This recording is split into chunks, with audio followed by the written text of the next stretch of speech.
good conversations about what does good look like in the workplace, how do we do our work, and building that story, and then hearing the sector in really the varied parts of it come together and articulate really similar ways of working, and capturing that has been really fruitful. And I think from that point, being able to put it together in a coherent document that's easily accessible, that uses language that the sector talks about, that can be used in a whole variety of ways, has great potential.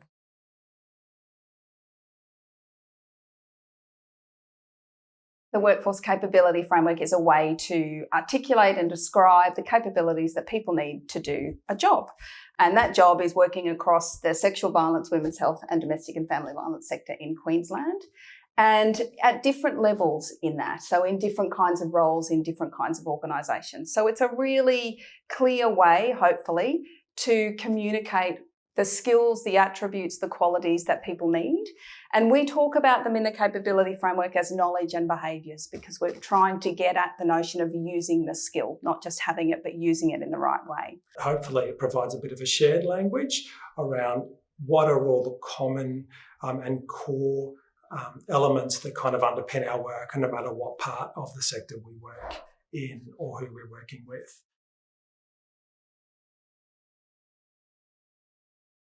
At the time we were pulling together the tender, we knew that a couple of different sectors had pulled together capability frameworks to articulate what capabilities were required.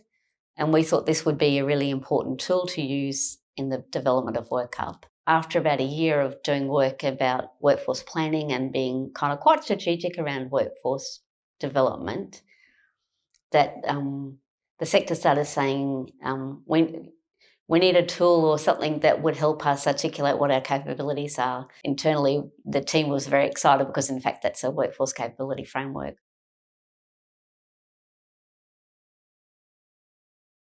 After we did our extensive stakeholder engagement and research, what came out really clearly were these 5 common capability domains. One was understanding the nature, drivers and context of domestic, family and sexual violence and trauma. Domain 2, upholding dignity and value through healing-centred engagement. Domain 3, managing risk, prioritising safety and recovery. Domain 4, working as part of an integrated system. And Domain 5 was demonstrating a reflective and self-aware approach. Then it gets unpacked under what we're calling supporting capabilities. There's 3 or 4 of them under each domain, and they then get unpacked over 4 levels of workforce. And what we settled on was allied support, practitioner, advanced practitioner, and leader.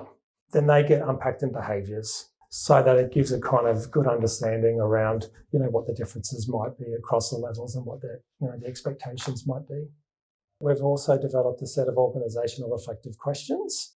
We saw this as a practical tool that might help to kind of capture some of that. So how does the organisation need to be to help support this as well?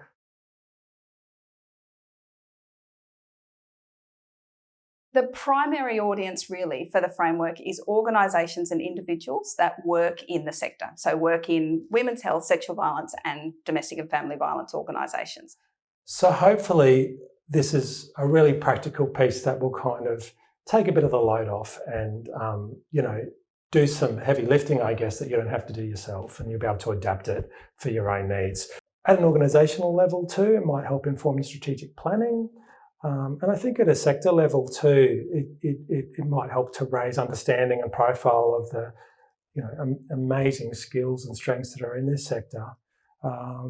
And maybe even in terms of informing training, and at a tertiary level, that it could be a good tool to help to profile that as well.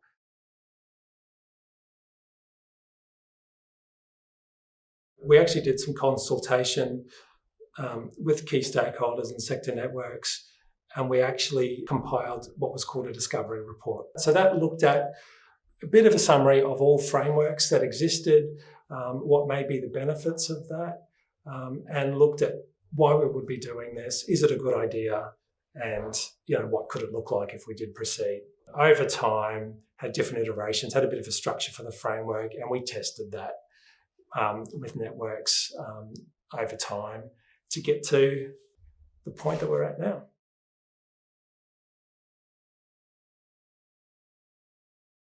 It's the beginning of the journey around how we work with organisations and how we develop tools, targeted tools, that are really going to help the next step. And whether the next step is a bank of interview questions, position description templates, self-assessment tools, there's a whole range of things. But what we want to do is do that with the people who are using the framework, because we want it to be meaningful and we want it to be useful.